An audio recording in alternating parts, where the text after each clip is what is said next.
superior es que de pasar de un 80 a 84,90%, de mi punto de vista, ya es importante el cambio. Para que no os rayéis, que empecéis ahora a pensar, es que me está diciendo, por tanto, que el efecto va a ser más grande que si utiliza una técnica de exposición en vivo, el tratamiento en una única sesión. ¿Qué pasa? ¿Que es más eficaz que la exposición en vivo? No, no es que sea más eficaz, simplemente lo que pasa es que tenéis que fijaros que el 80% está sacado de cualquier tipo de tratamiento para la fobia específica, y del 84 al 90% sería de un tratamiento. Posiblemente si veamos algún estudio que se haya hecho sobre exposición en vivo, ¿vale?, lo que viene siendo la significación clínica, ¿vale?, o los resultados que se han conseguido, sería seguramente superior, ¿vale?, o estaría entre esas cifras, o sea, estaría rondando entre igual los 84 y 90, me imagino.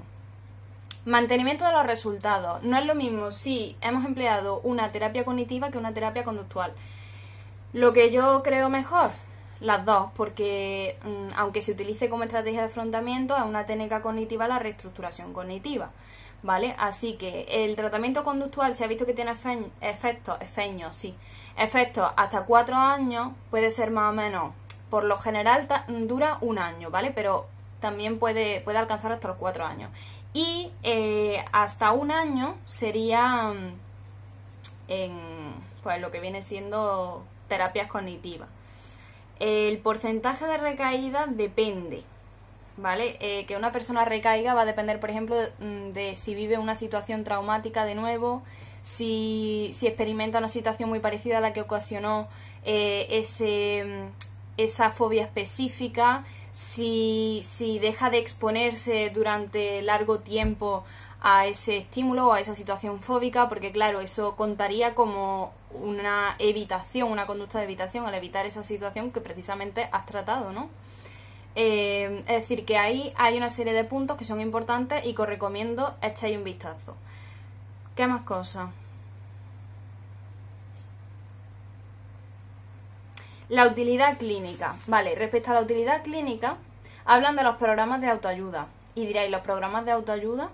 Vale, los programas de autoayuda se utilizan cuando el trastorno, por ejemplo, no es grave, ¿vale? O cuando no hay una depresión grave, o cuando los clientes están muy motivados, ¿vale? Evidentemente, ya os digo que no van a ser tan eficaces como si utilizamos una técnica, por ejemplo, de exposición en vivo o cualquier otro tipo de técnica, ¿vale? Porque no es lo mismo. O sea, siempre que la persona esté acompañada del terapeuta, ¿vale?, físicamente, sobre todo, pues no es lo mismo, ¿sabes?, que me está diciendo solamente aplicar un programa de autoayuda.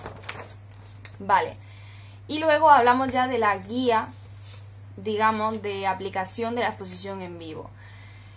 Importante para la motivación, como hemos dicho que los clientes son bastante ambivalentes, utilizar o emplear una entrevista motivacional. Hay un libro que es la entrevista motivacional de Miller y de Rolnick, que tenéis de hecho a la venta en varias páginas web, lo podéis buscar, y tampoco es un libro muy grandecito, ¿vale? Esta entrevista motivacional se puede aplicar o bien previa o bien integrada durante la terapia de exposición en vivo. Es muy importante como terapeutas que animemos o reforcemos las conductas de autoexposición, ¿vale? Para niños no vamos a utilizar un contexto, vamos, equitativo al que sería el de adultos. O sea, tú utilizarás un contexto lúdico, casi de juego, ¿vale?, entretenido para los niños. La estrategia de afrontamiento que ya he mencionado antes, cuando vamos a emplear más, por ejemplo, una técnica de relajación progresiva, una técnica de respiración profunda, y cuando vamos a emplear más bien lo que vendría siendo una reestructuración cognitiva. Vale, una técnica de respiración es porque la persona tiene una reacción somática demasiado elevada, interfiere ya sea para iniciar la actividad como durante la exposición, ¿vale? Entonces emplearíamos una técnica de relajación. No nosotros, sino que hemos tenido que entrenar al cliente y este cliente lo podrá emplear durante esa exposición. La reestructuración cognitiva, cuando la persona tiene una serie de pensamientos que llegan a interferir en la exposición, que pueden nuevamente, como le sucede al anterior caso, o bien evitar que se inicie la actividad, ¿vale?, o bloquear a esa persona para que inicie la actividad, o bien durante la actividad. Esto es muy importante. La justificación del tratamiento para mí es fundamental.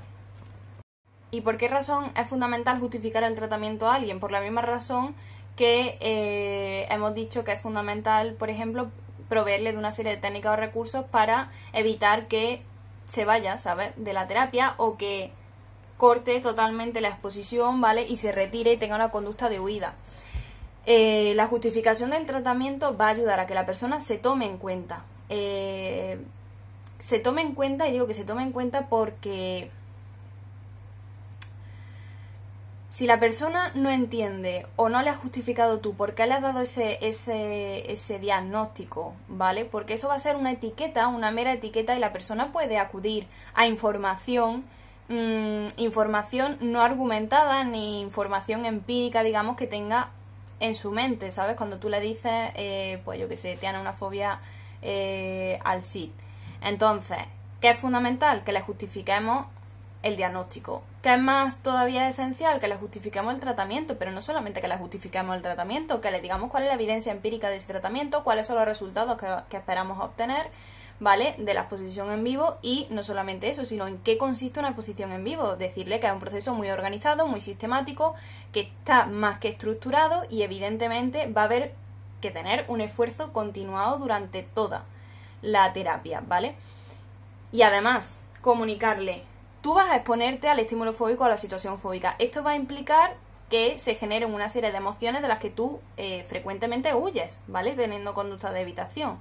Entonces, ¿cuál es el propósito? Que dejes de huir. ¿Por qué vas a dejar de huir? Porque vas a conseguir vencer, ¿vale? Ese miedo intenso que tienes y totalmente injustificado. Entonces, que va a exponerse a la situación ansiogénica. ¿Qué sucede? Que vaya a tener que tomar una serie de decisiones que van a ser conjuntas, tanto para realizar las actividades como las tareas para casa, ¿vale? Si vas a utilizar alguna estrategia de afrontamiento, ya sea relajación o reestructuración cognitiva, tienes que entrenarle y tienes que hablarle de ella también y explicarle en qué va a consistir. Además, en la exposición en vivo, decirle eso, que va a ser gradual. Y que si va a ser gradual significa que o bien podéis empezar por la mayor dificultad o bien podéis empezar por la menor dificultad. Entonces esto va a depender, el empezar de mayor o por la menor dificultad, va a depender de qué. Va a depender de, primero, lo motivada que esté esa persona, ¿vale? Lo dispuesta que esté a tolerar de primera esos niveles de ansiedad, de la velocidad de habituación, de qué condiciones médicas, qué condiciones psicológicas tenga, ¿vale? Es decir, hay una serie de factores que también tenéis que echarle un vistazo. Más cosas que no sé por dónde voy porque me estoy saltando. Es cierto que estoy saltando de uno a otro. ¿Qué más? Respecto a que sea gradual la exposición en vivo, ¿es bueno que esté muy graduada o que esté poco graduada, o cómo va el tema? Vale, ni es bueno que esté muy graduada, ni es bueno que esté muy poco graduada. Si está muy poco graduada, me estás diciendo que es más próximo a una exposición en inundación, que es directamente te pongo la araña encima, ¿vale? Que a una exposición en sí gradual. Esto puede hacer que la persona se pire y te diga que hasta luego, Mari Carmen. Si es demasiado graduada, la persona va a ver que el proceso de avanzar, ¿vale? En el proceso de avanzar va muy lenta. Entonces se va a llegar a desilusionar o va a pensar que lo mismo pues no vale, ¿sabes? Como terapeuta no eres el adecuado, o ¿qué pasa? La culpa la tengo yo, ¿por qué estamos yendo tan lento? ¿Vale?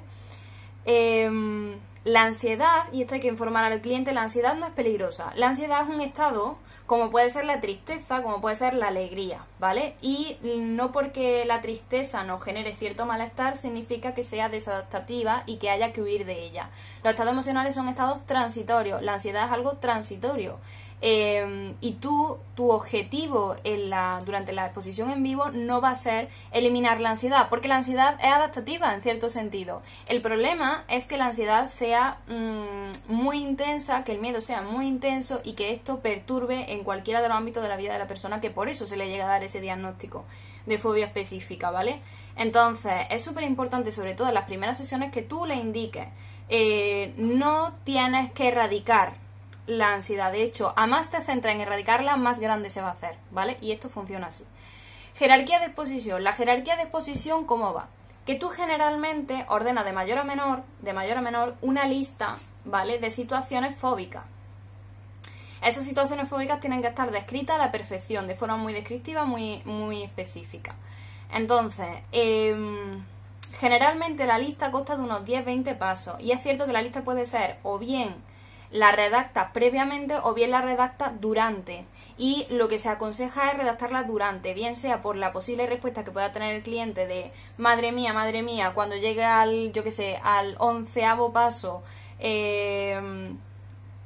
bueno, al 11º paso no vea, ¿vale? Sino porque, o sea, eso puede ser una de las razones, pero también porque generalmente esa lista se va modificando, porque la persona no tenga tan claro cuál es el punto, ¿sabes? Si aquí va el 10, o no sé si tengo claro que aquí iría el 10 o lo colocaría el número 12, ¿vale? Todo esto puede pasar, entonces generalmente la lista se desarrolla durante lo que viene siendo la jerarquía de exposición.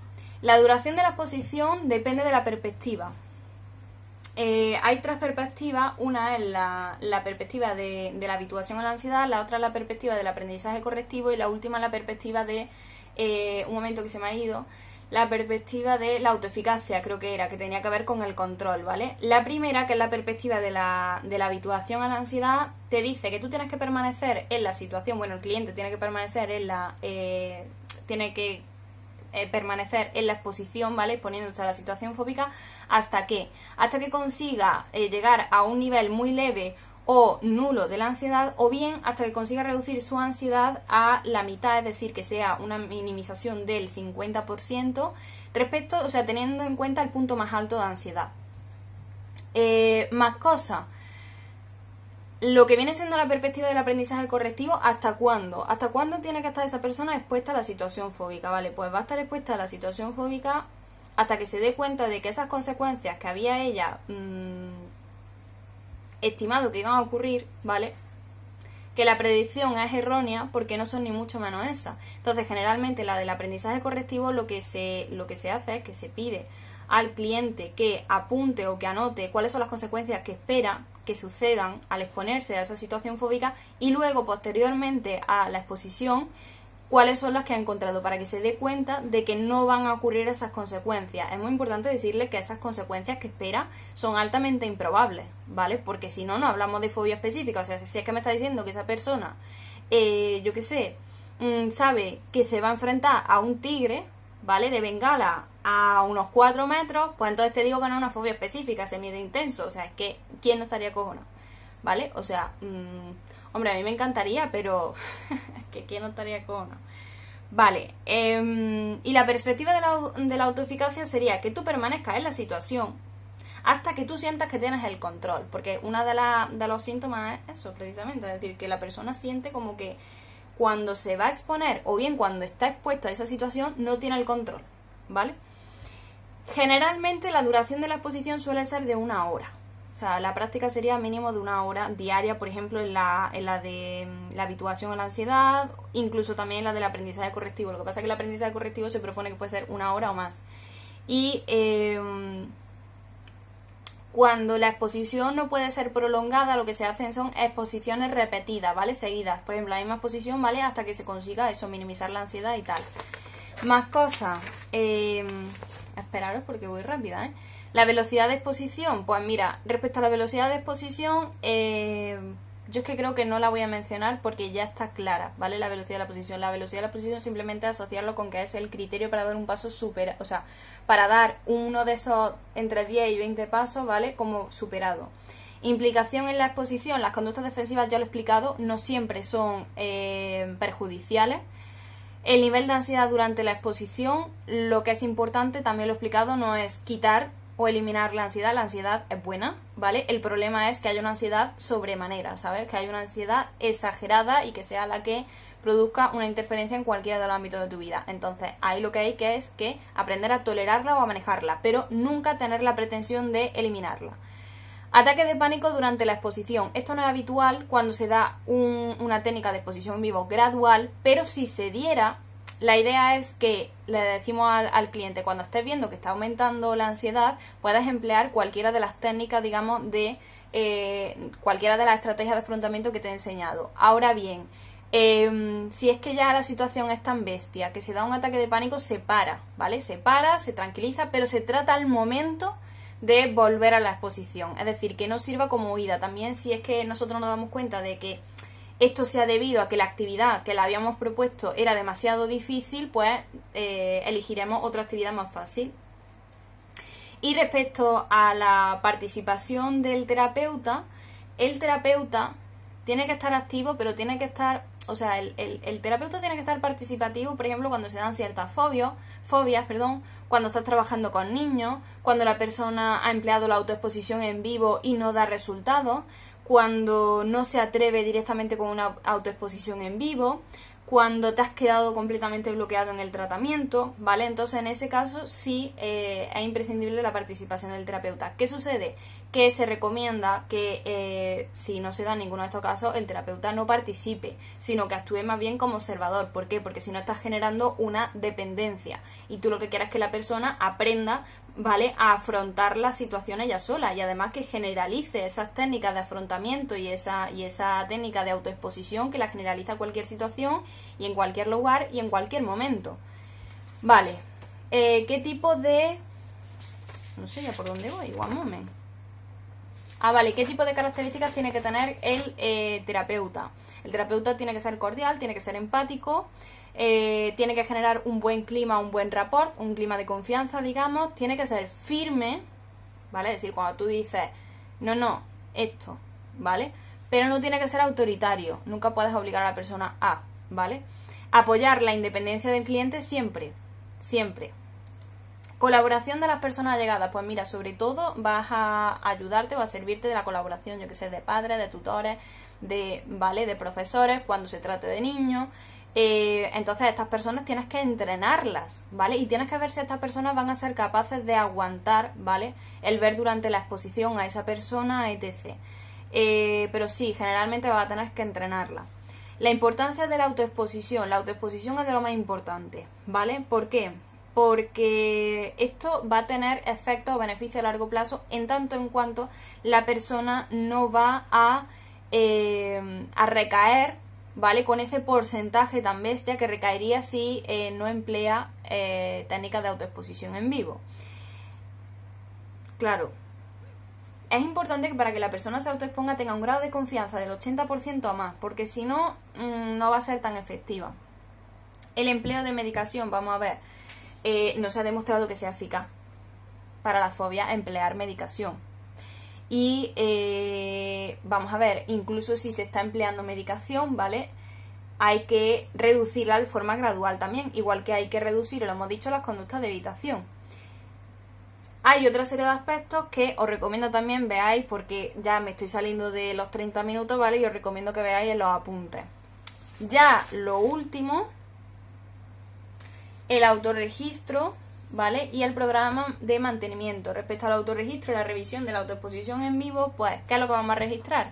Creo que subiré una fotografía mientras esté editando este vídeo. La fecha de la actividad, la ansiedad máxima que has tenido durante esa exposición de 0 a 100, la ansiedad final, cuando ya has conseguido el proceso de, bueno, desde la perspectiva de la habituación, cuáles han sido las acciones que has tenido para manejar la ansiedad, si también ha habido conductas defensivas también se anotan, la satisfacción con la actuación que has tenido de 0 a 100, las conclusiones, y luego si hay un aprendizaje desde la perspectiva del aprendizaje correctivo, lo que hemos mencionado antes, que me preocupa, ¿vale? Y si se han dado al final esas consecuencias. En el programa de mantenimiento, pues tendréis los autorregistros, la comunicación durante más o menos 6 meses, aunque no sea presencial, ¿vale?, con el terapeuta, que distinga un contratiempo de una recaída, es decir, una serie de factores que también tenéis que echarle un ojo. Más cosas. El tratamiento de una única sesión. El tratamiento de una única sesión lo hemos dicho que sería de 3 horas. ¿Qué es lo que yo veo más importante? ¿Cuáles son las características que tiene que tener el cliente para que nosotros podamos recurrir a un tratamiento de una única sesión? Fobia monosintomática, esto no quiere decir que no se pueda presentar con otras fobias, ¿vale? O sea, esto no es un tratamiento que si el cliente, me lo invento, tiene fobia a la araña y a la cucaracha, no se puede aplicar, ¿vale? Simplemente que no está acompañada en tanto en cuanto, ¿cómo lo digo? Como que no se conecte con otro problema, ¿sabes? No es tanto que tenga otro al lado, sino que no se conecte con él. Que la persona tenga un elevado grado de motivación, que no se obtengan consecuencias positivas de la fobia, ni se esperen encontrar consecuencias negativas del tratamiento de esa fobia. Se va a trabajar un sobreaprendizaje, es decir, como un grado un poquito más alto, ¿vale?, durante la exposición, para que esa persona luego pueda y tolere la ansiedad, ¿vale?, de situaciones cotidianas. También el tratamiento en una única sesión sucede como el modelado del participante, que es una combinación de la exposición en vivo y el modelado. En el modelado lo que va a servir de refuerzo no va a ser nada material, sino un refuerzo puramente social. Y cada paso de la jerarquía, porque es verdad que aquí se sigue una jerarquía, ¿vale? Pues dura hasta que la ansiedad se reduce un 50%, lo que diríamos, por ejemplo, desde la perspectiva de la habituación a la ansiedad. Y generalmente se puede necesitar más de una sesión en qué fobia. En la fobia a las tormentas, los ruidos, al sit y a tragar.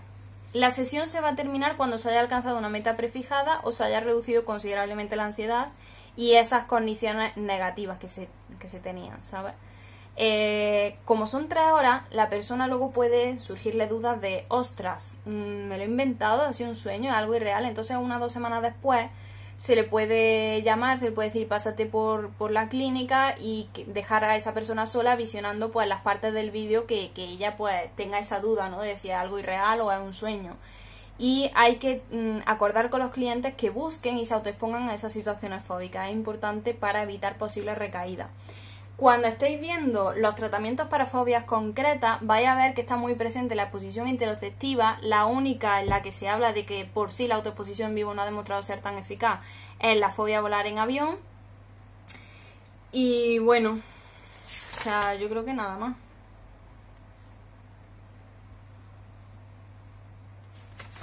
Sí, eso es todo. Luego ya la primera parte os la dejo totalmente a vosotros, que es la parte de diagnóstico, edad de aparición y tal.